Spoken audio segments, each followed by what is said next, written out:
E caccia al conducente del camion pirata che ieri ha investito e ucciso l'ex campione di ciclismo Davide Rebellin mentre si allenava in bicicletta lungo la regionale 11 a Montebello Vicentino. Al setaccio le telecamere di sicurezza della zona, da quelle del parcheggio vicino al luogo dove si è consumata la tragedia a quelle dislocate vicino al casello dell'autostrada. E il cerchio si stringe attorno ad una manciata di auto articolati che in quella finestra oraria avrebbero attraversato il luogo dell'incidente. Intanto la Procura di Vicenza ha aperto un fascicolo contro ignoti per omicidio stradale.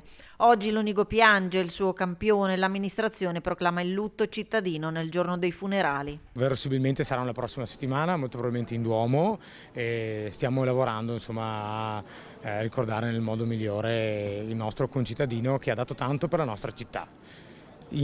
Quando c'era il Giro d'Italia, Davide Rebellin, tu sei dell'Onigo perché Davide Rebellin era dell'Onigo e della Madonna di Lonigo. È stata un'emozione per noi vedere passare il Giro d'Italia per la nostra città e con Davide in sella alla sua bici.